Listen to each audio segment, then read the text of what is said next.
Louco do céu, começa agora mais um GorpaCast.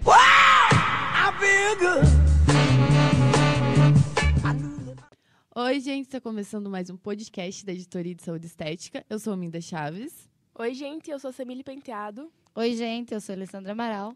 E hoje nós temos dois convidados que são muito conhecidos, é carteirinha assinada aqui, só faltam se tornar de Editoria de Saúde Estética de uma vez por todas. Diz eles que vão mudar de editoria. A nossa é melhor. Eu sou formado em medicina, é brincadeira. Olá, Esse pessoal. é o Dr. Lucas. Olá, Dr. prazer. Lucas Varela.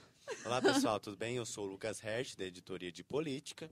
E eu sou Dayara Souza, vocês já me conhecem do Zé Gotinha. Jornalista É só formada. vocês ouviram o podcast sobre pólio? Poliomielite. Que tem eu falando do meu trauma sobre o Zé Gotinha. A Dayara tem um medo mortal.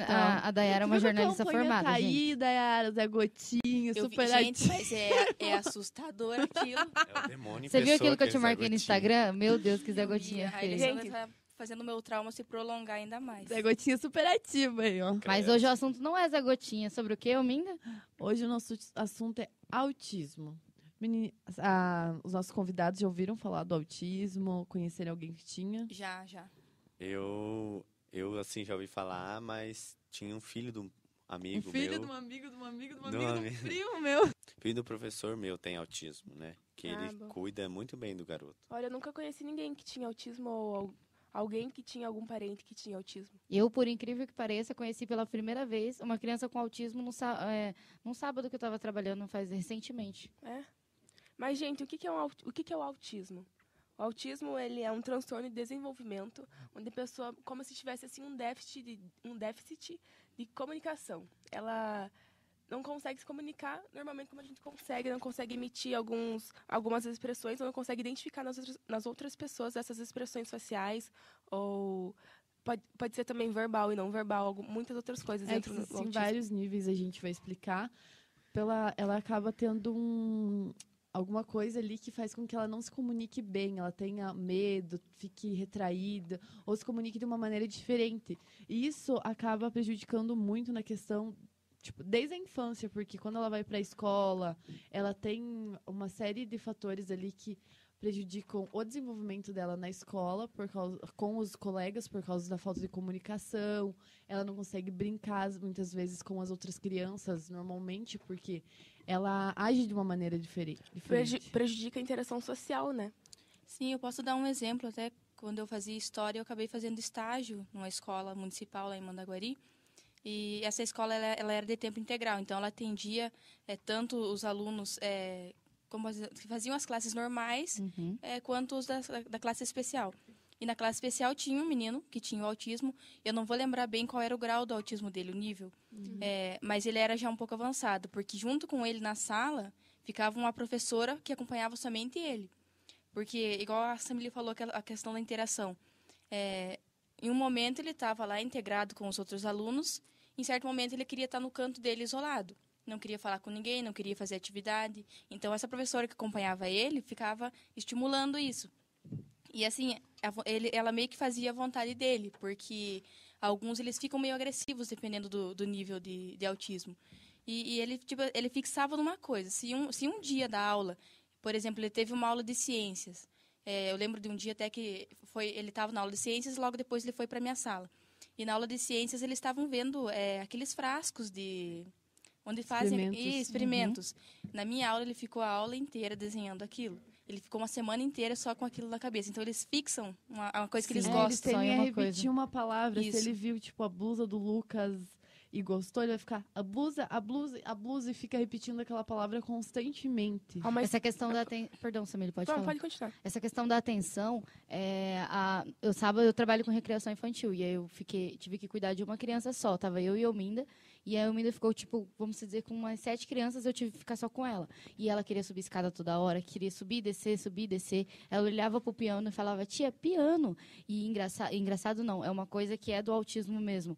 As crianças, elas não, por exemplo, elas não vão apontar. Elas vão pegar a sua mão e colocar sobre o objeto. Então, ela não tem ela não é aquele tipo de pessoa que aponta assim, eu quero aquilo. Ela vai pegar a sua mão e vai falar assim, eu quero isso, entendeu? Então, há uma dificuldade em eles lidarem com a relação com eles mesmos.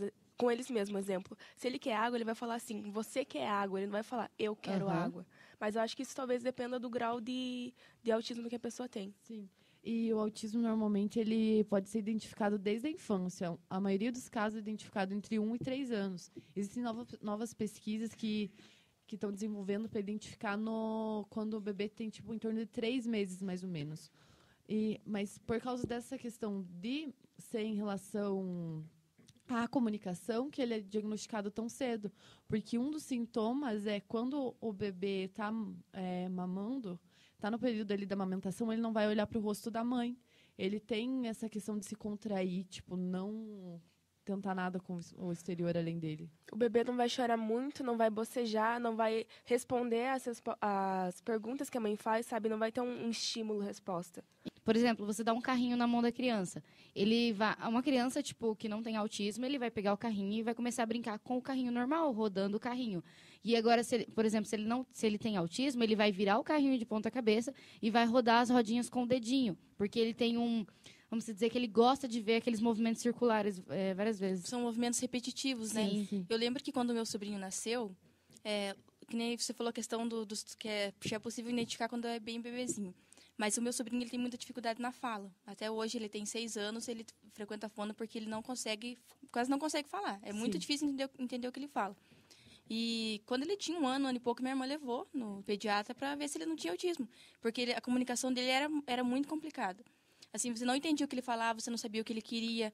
E ele tem uma fixação por trem, sabe? O trem é a vida dele, ele só brinca com o trem. Se ele pega 2 tampinhas de garrafa PET, coloca uma atrás da outra, aquilo para ele é um trem. Mas aí foi levado e foi diagnosticado que não era. Mas, tipo, por essas, a gente já ficar vendo na TV quais são os sintomas, as mães já estão relacionando, já estão procurando mais cedo o médico. Porque agora a gente imagina antigamente, quando não tinha informação, como que acontecia. Sim, por causa dessa questão da comunicação devia ser muito triste, porque as crianças elas deviam sofrer muito com essa questão. Porque alguns casos, quando eles já estão maiores, eles ficam agressivos, eles têm muita ansiedade, o transtorno da linguagem, que eles não conseguem falar direito, tem uma certa dificuldade em relação a isso. Essa repetição de movimentos pode até ser associada a outras coisas. Então, eles ficam muito ativos, mas eles ficam ativos com eles não se comunicam. Nossa, para a criança, assim, e para os pais, no começo, deve ser muito difícil até aprender a lidar.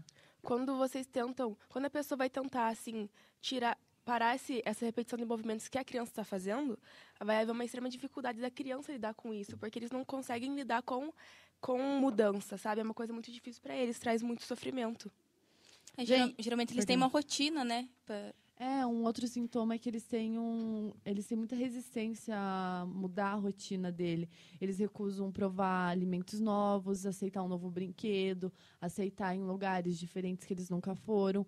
Eles gostam de ter aquela certa confiança de estar sempre no mesmo lugar e com as mesmas pessoas.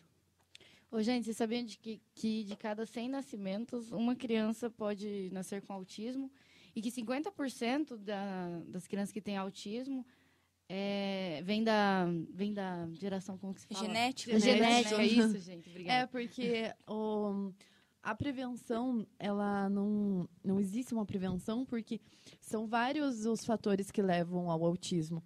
E a predisposição genética é um deles. A poluição também é bastante associada ao autismo. E a infecções durante a gravidez, tipo a rubéola. Se você se a mãe teve bastante infecções ou algumas doenças relacionadas a isso, ficou bastante exposta a algum tipo de material poluente, é relacionado ao autismo, mas não tem um fator assim que seja especificamente que causou o autismo. Vocês falaram da herança genética. Eu vi algo também assim relacionado, que diz que a renda familiar parece não influenciar a criança ter autismo ou não. Exemplo, a educação ou estilo de vida, ele não vai influenciar a criança a ter. É algo que vai muito além, sabe? Isso pode falar, Lucas. Tô aqui aprendendo um pouco, eu não sei muito, mas analisando assim, olhando de certa forma, é interessante que os pais fiquem atentos, né, às ações dos seus filhos. Mas é que, na verdade, como o autismo ele aparece, a maioria das vezes é diagnosticado no período de 1 a 3 anos, é um dos períodos que os pais estão mais atentos aos filhos. Sim. Então, ficar não só o autismo, a maioria das doenças que se desenvolvem nesse período, é bom começar a cuidar. os sintomas e qualquer coisa levar no médico. Porque quanto mais cedo começa o tratamento, melhor vai ser o desenvolvimento dessa criança. Sim. Essa questão do Lucas falou dos pais também, sabia que, tipo, pelo fato de estar lidando com as crianças, muitos pais pegam esse psicológico para eles, assim, então se estressam demais. Então, os especialistas recomendam que o tratamento psicológico tem que ter tanto para os pais quanto para as crianças, porque afetam os dois. É que, na verdade, deve ser muito difícil para quem convive, como a Dayara falou, e não só para a criança. Imagina para os coleguinhas dessa criança que convivem ali na escola, como é lidar. Às vezes, a criança ela fica meio confusa, porque a criança portadora do autismo, ela pode, às vezes, estar agressiva e o outro nem saber o porquê. É bem isso, porque eu reparava lá na sala de aula que os outros, como já estavam convivendo com ele há um bom tempo, eles tinham um certo cuidado, eles tinham noção do que esse menino ele tinha o autismo, talvez eles não sabiam o que era o autismo. Mas ele sabia que ele tinha que ele era diferente, condição especial. Isso, que ele era especial.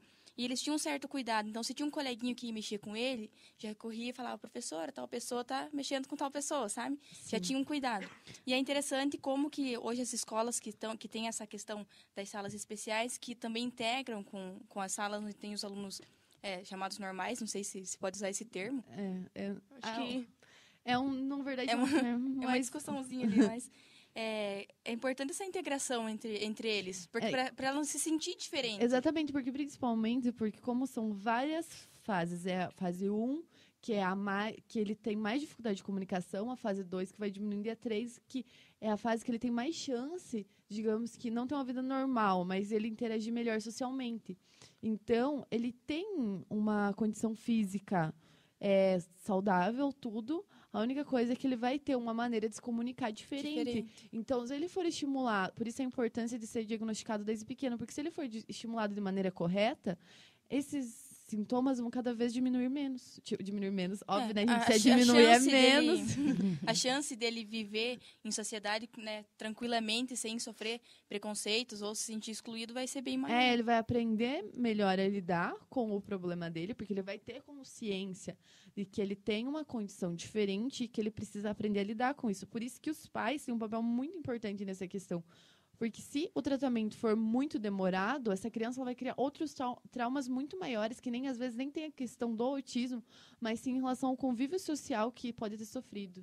Se esse acompanhamento dos pais e dos psicólogos, quem estiver junto com a criança, realmente acontecer e for bom, ela vai ter mais chance de ser independente no futuro, quando ela for crescendo. Vocês falaram que os pais devem cuidar para ver o que a criança está fazendo, para ver se consegue diagnosticar ou não, mas existe também o autismo regressivo, que é quando a criança já vai perdendo as habilidades que ela já tinha. Exemplo, na fala, vai esquecendo como fala, vai parando de falar tanto, não vai olhando nos olhos, a interação social dela vai diminuindo. Então, é algo que, assim, eu não conhecia. Eu achei que a pessoa já nascia assim, caso sabe? Mais raro. A pessoa, vai desenvolvendo, então, ao longo dos anos, só que é bem criança. Uma das características do autismo é que as crianças são muito inteligentes. Muito. Nas escolas, elas são caracterizadas, como gênios, porque... Existem casos de que crianças de 2 a 3 anos aprenderam a ler em português e inglês sozinhas, sem a ajuda de ninguém. Elas têm um rápido raciocínio tanto para lógica, matemática, tudo. Então, elas são caracterizadas como muito inteligentes. Só que daí tem a questão acho que um dos maiores problemas do autismo é a comunicação. Você dá... Oi, perdão. Não, pode você dá uma conta para uma criança que tem autismo, ele na hora você pode falar, 1 milhão, mais não sei quantos, não sei quantos. Ele já está raciocinando e você terminou de falar, ele vai te dar a resposta certinho. Eu vi uma reportagem uma vez do menino, aqui no Brasil, não vou lembrar se aqui no Paraná. A família inteira, ninguém falava inglês, ele tinha autismo, 3 aninhos, e ele desenvolveu inglês tranquilamente. Ele só se comunica em inglês. E ele tem autismo. Exatamente, porque às vezes, alguns característicos como talentos especiais, eles não são todas as crianças que vão ter talento raciocínio lógico assim, para matemática, nem desenvolver, aprender a falar outros idiomas sozinhos. Mas a maioria dos autistas tem características específicas que são de serem muito inteligentes em alguma área. Só vou voltar aqui rapidinho para falar sobre o contato físico, que a criança geralmente não olha nos olhos porque ela se sente um ar assim, opressivo e estimulante, então é por isso que ela evita ter esse contato. O autismo tem muita coisa para falar, gente. É um assunto bem interessante se você quiser conhecer melhor. Mas o nosso tempo está acabando. Agradecer aos nossos convidados, a Dayara. Obrigada e o pela Lucas. participação. É, a Eu Dayara. só vim aqui para aprender. Dayara, muito obrigada. Teve uma bagagem muito boa. De nada, gente. Quando precisar é só chamar. O Lucas não, Lucas. O Lucas, Mas tchau, é isso, tchau. gente. Até a próxima. Curtam nossa página no Facebook, facebook.com/gorpacast. Se inscreve no nosso canal no YouTube, que é YouTube... É lá no YouTube, a equipe GorpaCast. É lá no Desculpa, YouTube. gente. É lá no YouTube. Manda críticas, sugestões. Escutem Ative o sininho. ouçam nossos outros podcasts. E é isso. Tchau, gente. Tchau, Tchau, gente. tchau. Até a próxima.